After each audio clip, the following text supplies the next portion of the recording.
आजको तपाईले खोजेको भिडियो प्रधानमन्त्री ओलीको अन्तर्वार्ता लिने च्यानल र त्यसका प्रस्तुताको बारेमा छोटो चर्चा। यो भिडियोमा गर्ने आनन्द नेपाल च्यानलका दर्शक हुनुहुन्छ केशर गुरुङले प्रधानमन्त्री ओलीलाई अन्तर्वार्ता लिने सुधीर चौधरीले सगरमाथाको भारतीय नाम हुनुपर्ने दावी गरेको बारेमा चर्चा गर्न अनुरोध गर्नुभएको छ। माउंट एवरेस्ट पर भारत का भी दावा होना चाहिए। ये माउंट एवरेस्ट को अप्रोच करने के दो तरीके हैं, एक नेपाल के जरिए जहां से हम आए हैं और इसके पीछे एक और रास्ता आता है और नेपाल को देखिए कि नेपाल हमारे देश के न्यूज चैनल से ही डर गया, नेपाल हमारे देश के पत्रकारों से डर गया, नेपाल हमारे देश के एंकर से डर गया, हमारे प्रोग्राम से डर गया और हमारे न्यूज चैनल।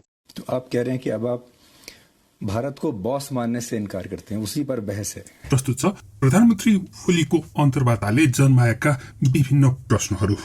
अहिले प्रधानमन्त्री केपी शर्मा ओलीले जुन भारतीय टेलिभिजन च्यानललाई अन्तर्वार्ता दिएका थिए त्यही च्यानललाई उनकै समर्थकहरूले नेपालमा बन्द गरिदिएका थिए केही समय अघि।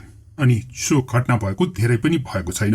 6 महिना अघि मात्रै प्रधानमन्त्री केपी शर्मा ओली र चिनिया राजदूत हो यान्छी बीच भएको भनिएको एक काल्पनिक वार्ता प्रस्तुत गरेपछि नेपालमा सो च्यानलको विरुद्धमा निकै नै आवाज उठेको थियो। सोही कारणले नेपालमा भारतीय टिभी च्यानलहरू नै बन्द पनि गरिएका थिए। यो बारेमा मैले त्यसबेला नै एक भिडियो रिपोर्ट पनि बनाएको थिएँ। त्यही जी न्यूजलाई अहिले स्वयं प्रधानमन्त्री केपी शर्मा ओलीले सरकारी निवासमा बोलाएर लामो अन्तर्वार्ता दिएका हुन्, अझ हिन्दी भाषामा नै।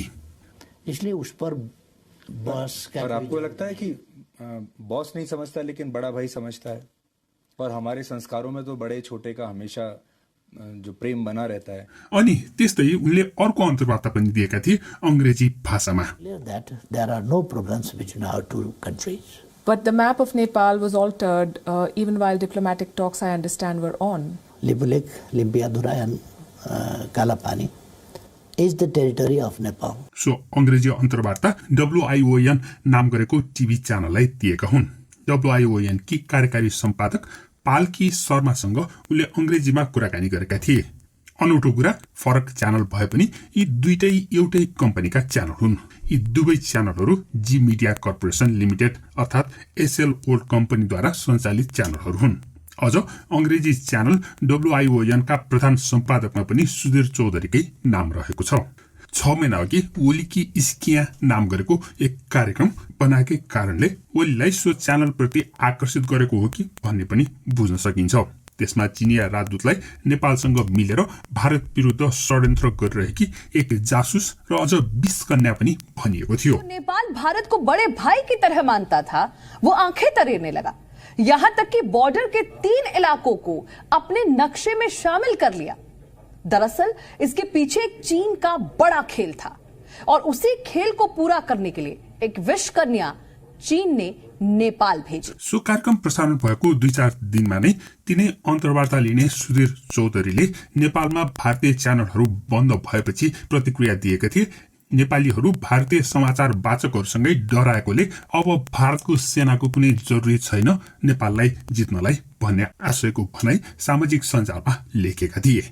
नेपाल विरुद्ध गरिएको सो ट्विटको नेपालमा खुबै विरोध भएको थियो। पछि उनले बाध्य भएर त्यसलाई मेट्नु परेको बारेमा मैले एक रिपोर्ट बनाएको थिएँ। भारतीय पत्रकारहरूले हद पार गर्दै अनि माफी माग्दै। भारत की सरकार ने अभी कोई कार्रवाई नेपाल के खिलाफ नहीं की है, भारत की सेना ने कोई कार्रवाई नेपाल की सेना के खिलाफ अभी तक नहीं की है और नेपाल को देखिए कि नेपाल हमारे देश के न्यूज चैनल से ही डर गया। खासमा नेपालका प्रधानमन्त्रीले चाहने हो भने भारतमा अन्तर्वार्ता दिनको लागि अरु कतिपय प्रतिष्ठित सञ्चार माध्यमहरू विकल्प उपलब्ध रहेका छन्। त्यति हुँदाहुँदै पनि झुटो र अफवाह फैलाउनमा कुख्यात रहेका च्यानलहरूलाई ओलीले चुन्नुलाई अनौठो मानिएको छ। अनि मान्छे अनुसारकै रिजल्ट हुन्छ भने चाहिँ सुधीर चौधरीले सगरमाथाको आधार शिविरमा पुगेर सगरमाथालाई भारतीय नाम दिनुपर्ने दावी प्रस्तुत गरेका छन् उनको च्यानल मार्फत। माउंट एवरेस्ट पर भारत का भी दावा होना चाहिए। ये माउंट एवरेस्ट को अप्रोच करने के दो तरीके हैं, एक नेपाल के जरिए जहां से हम आए हैं और इसके पीछे एक और रास्ता आता है, वो चाइना से आता है। और चाइना से क्या, असल में तिब्बत से आता है, लेकिन तिब्बत को चाइना अपना मानता है इसलिए इसके पीछे का जो पॉइंट है, इस पहाड़ के पीछे, वहां से आप चाइना के जरिए भी माउंट एवरेस्ट पर आ सकते हैं और यहाँ के जरिए भी आ सकते हैं। आज मैं यहाँ आपको खड़े होकर ये बताना चाहता हूँ कि माउंट एवरेस्ट का भारत के साथ क्या कनेक्शन है। उन्होंने माउंट एवरेस्ट के नाम पर इस चोटी का नाम रखा। आज हम ये कहना चाहते हैं कि इस चोटी का नाम राधानाथ सिकदर के नाम पर होना चाहिए था। और यहाँ आकर मैं आपको ये बताना चाहता हूँ, ये कहना चाहता हूँ कि इस चोटी का नाम राधानाथ सिकदर के नाम पर ही होना चाहिए और भारत को इसके लिए एक मुहिम चलानी चाहिए, भारत के लोगों को इसके लिए एक मुहिम चलानी चाहिए और हमें भी माउंट एवरेस्ट पर अपना दावा पेश करना चाहिए पूरी दुनिया के सामने। प्रधानमन्त्री केपी शर्मा ओलीले जनमत आफ्नो पक्षमा ल्याउन सञ्चार माध्यमको प्रयोग गरेको कुरा विश्वभरका तानाशाहरूले प्रयोग गर्ने तरिका नै रहेछ। अहिले अमेरिकामा ट्रम्पले कसरी कु गरेर सत्ता कब्जा गर्न खोजेका थिए भन्ने बारेमा विश्लेषण भइरहेको कुरामा ओलीले सञ्चार माध्यमको प्रयोग गर्ने शैली र तानाशाहरूको शैलीमा केही समानताको बारेमा पोलिटिको नाम गरेको एक अनलाइनले लेखेको विश्लेषण उल्लेख्य लागेको छ। सो विश्लेषणमा लेखिएको छ, पुराना दिनहरूमा कु गर्नेहरूले टेलिग्राफ र हुलाक कब्जा गर्थे, त्यसपछि रेडियो र टिभी टावर। ट्रम्पले त्यस्तै गरे, आफ्नो विश्वास पात्रलाई हुलाकका प्रमुख बनाएर राखे। उनले टिभी र रेडियोलाई कब्जा त गरेनन्, तर सबै सञ्चार माध्यमहरूलाई फेक न्यूज भनेर जनताको शत्रु भनेर नाम दिए। ठ्याक्कै ट्रम्पले गरेको जस्तै नेपालका प्रधानमन्त्री ओलीले पनि सञ्चार माध्यमहरूको कुरा गरिरहन्छन्, आफ्नो राम्रो कामको प्रचार नगरेको गुनासो गरिरहन्छन्। अझ तपाईँ भनेन तिमी भन्यो, बाउलाई पनि तपाईँ भन्दैनन् भन्दै गुनासो गरिरहेका हुन्छन्। पत्रकारले बाउलाई पनि तपाईँ भन्दैन, तिमी भन्दा बाजे हुन्छ।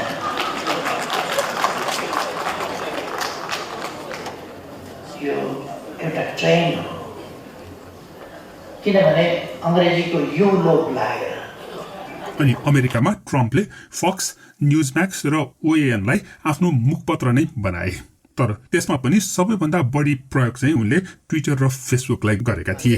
Look, you know you're a fake. You know that your whole network, the way you cover it, is fake. And most of you, and not all of you, but the people are wise to you. That's why you have a lower approval rating than you've ever had. त्यहीबाट उनले झुटो कुरा फैलाउन, आफ्नो पक्षमा मान्छे ल्याउन सफल भएका थिए।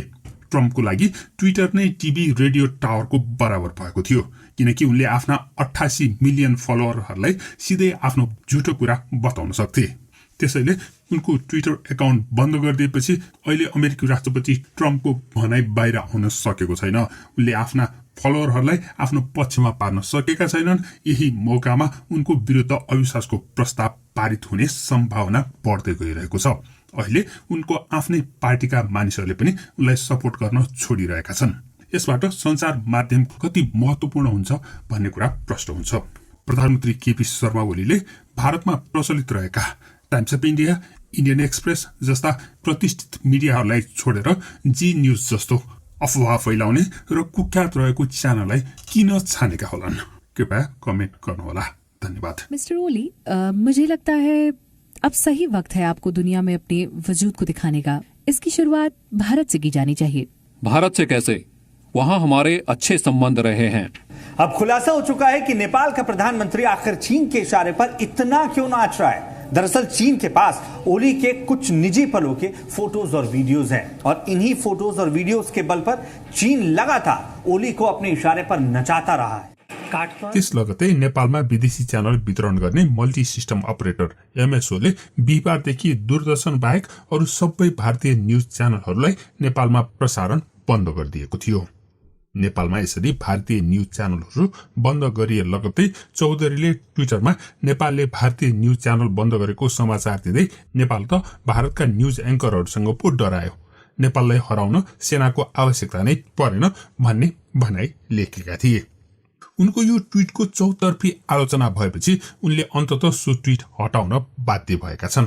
त्यसको प्रत्युत्तर स्वरूप चौधरीले हिन्दीमा लेखेका छन्, मेरो यस ट्विटरबाट हाम्रा नेपालका दर्शकलाई चोट पुगेको रहेछ। त्यसका साथै यहाँ भारतमा पनि धेरैजनाले मेरो उक्त विचार ठिक नभएको बताएको हुनाले मैले यो खबर आएपछि आवेशमा अनावश्यक प्रतिक्रिया दिएको जस्तो लाग्यो। यो मञ्च अभिव्यक्तिको हो, कसैलाई चोट पुर्याउनका लागि होइन। यसकारण दुःख व्यक्त गर्दै यस ट्विटलाई यो थियो तपाईले खोजेको भिडियो। यस्तै तपाईले खोजेका भिडियोहरू प्रस्तुत हुँदै जानेछन्। कृपया कमेन्ट गर्दै गर्नुहोला। धन्यवाद।